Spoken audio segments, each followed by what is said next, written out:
So I did a little post of my own. I don't want to say what kind of post because this is the first 15 seconds of the clip. So we can't use that kind of language in the first 15 seconds. But I did a little monologue about how Republicans are being baited off message, trying to litigate the identity of Kamala Harris between is she Indian, is she black, and Trump at the black journalist event in Chicago, getting really into the weeds on that. This is why I think that is such a mistake. Not because there are no merits to their arguments. Kamala has referred to herself as South Asian before. Her bio on the White House website saying she's both the first black and the first South Asian to serve as vice president. But once you go there, the media doesn't let you go anywhere else. And case in point, here is Byron Donalds on George Stephanopoulos being given a really hard time about this to the point where it dominated just about the entire discussion. President Trump questioning the vice president's racial identity. Well, first, George, notice at the beginning of this clip, he says, "Good to be with you," which means this was literally within 2 seconds of the interview starting. This is where he goes. But why is former President Trump questioning the vice president's racial identity? Well, first, George, in Chicago, he was responding to a question from, I believe, Rachel Scott. Like, this is really a phony controversy. I don't really care. Most people don't.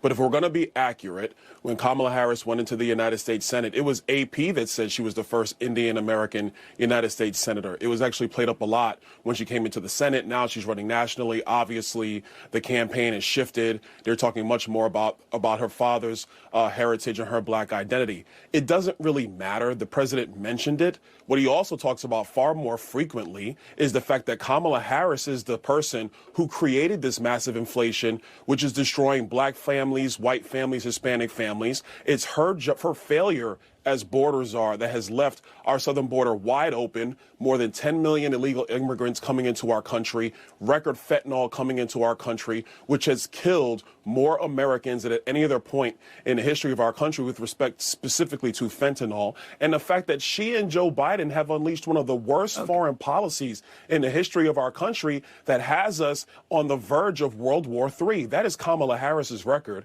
President Trump talks about that frequently, but yes, he did mention it in Chicago in response to a question from Rachel Scott.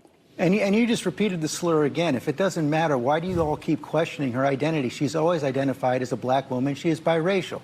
She has a Jamaican father and an Indian mother. She's always identified as both. Why are you questioning that? Well, George, first of all, this is something that's actually a conversation throughout social media right now. There were a lot of people who are trying to figure this out. But again, that's a side issue, not the main issue. The main issue... Sir, one second. You just did it. See, this is why... Okay, I'm not defending George Stephanopoulos here. He's doing a sleazy thing. My point is, as an analyst, as a would-be advisor... Like he gives a shit. He's so offended. Oh yeah, no, of course. I mean, he's doing his job, man. These are Democrat hatchet men. This guy was in the Clinton war room. This guy helped Bill Clinton smear women who were accusing him of sexual assault and sexual harassment. Right? This guy has no morals. I'm not defending him. Please don't mistake what I'm doing as a defense of him. What I'm saying is the reason it is such a misstep to go down that road of litigating her heritage is because when you do an interview like this, they won't let you get off it. He asked him about it. Byron Donalds made a pretty good effort to pivot off of it and talk substance. He comes right back to it, and this time he doesn't let him pivot. As soon as Byron Donalds opens his mouth again, he goes right back, and look how pissed off he is. His teeth are seething, mad.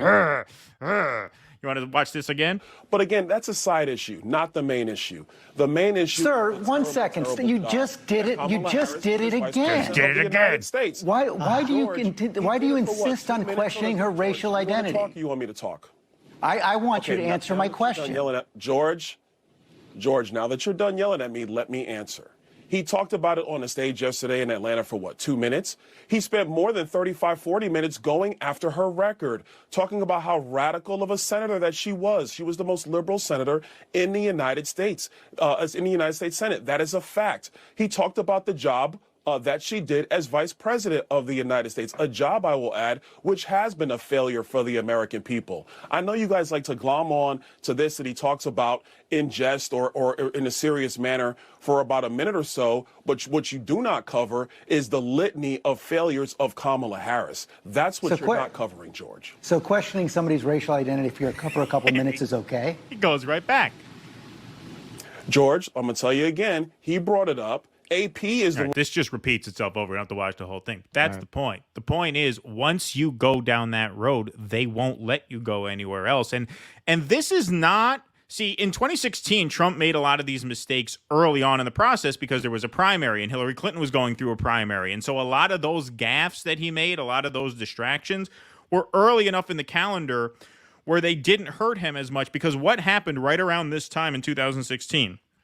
It was right around this time in 2016. It was after the DNC. It was after the Democrats put the Khan family, the Gold Star family, on stage at the convention, baiting Trump into attacking them. He took the bait, idiot that he is, and the campaign was in shambles. Trump was down by 13 points nationally. What did Trump do at that point? He swapped out Paul Manafort for Steve Bannon. Steve Bannon came in, and there was no more of that shit. They ran a flawless campaign for the 2.5 months from mid-August through November, and they pulled off an incredible comeback. They're not doing that this time. I see them going the wrong way this time. They're getting more into this. They are leaving themselves open to this kind of shit constantly. They don't have 10 months anymore. This is not like, oh, we're working out the kinks. No. Part of the genius of the way the Democrats fucked over their voters and totally bypassed them and rigged the third primary in a row, part of the evil genius of that was now the Republicans don't have time to get their bearings. They don't have time to get their feet straight. Like, now the election's in 2.5 months, and this kind of shit is par for the course. Of course, the liberal media is going to try and sandbag you like this. You cannot give them the opportunity to do that, and that's what they're doing. And that's why I think the momentum has shifted as it has. And if they want to reverse it, they just have to get very disciplined. And I just don't see that level of discipline right now. Okay, so you have a broader point that you're making that I agree with. I'm going to be a little contrarian, as I have been throughout on this particular point, and we'll see this more in the next clip. Trump, give the devil his due. He's got good instincts for where fault lines are. He's got good instincts for where to troll, for where to push a sore spot. He hit right on a fault line in the black community that no one but Donald Trump would ever have gone ahead and articulated, particularly a white politician. It's hard to imagine anyone other than Trump would decide, you know what? I want to litigate this in public. This is one of those conversations like colorism that usually takes place in that community quietly outside of the media spotlight. And that's why a lot of people just aren't even aware of that conversation. It's kept under wraps to not give the establishment that ammunition to use against that community in the way that Trump is doing here. That is why these conversations are kept quiet and within the community. He hit it. And now that opened up a whole thing, because that is not an uncommon view in that community. And in the next clip, we'll see the guy talks about, that came up with Obama too. Now, if you look at the latest polling, and hey, it could change, Trump's still doing extraordinarily well for a Republican with the black community. So, in my opinion, you have a fair amount of that community that appreciates him talking about that. And I don't think he loses much. I don't think he gains anything from it, honestly. I think anybody who felt that way probably liked Trump already. But I don't think he loses anything. In terms of white normies, honestly, I don't know that he really loses anything there. Like, I don't know that anyone who was going to vote for Donald Trump was bothered by that. No, but there's opportunity cost to getting sidetracked with this shit, because these are moments when That this I is time agree with. spent not Yes. hammering the issues that you are more popular on than I the agree. Democrats are. And given that You in know, the and end, it's not a year this out is, where this you is have, basically, oh yeah, we'll talk about it later. This is later. Yeah, We're less than 100 days to go here.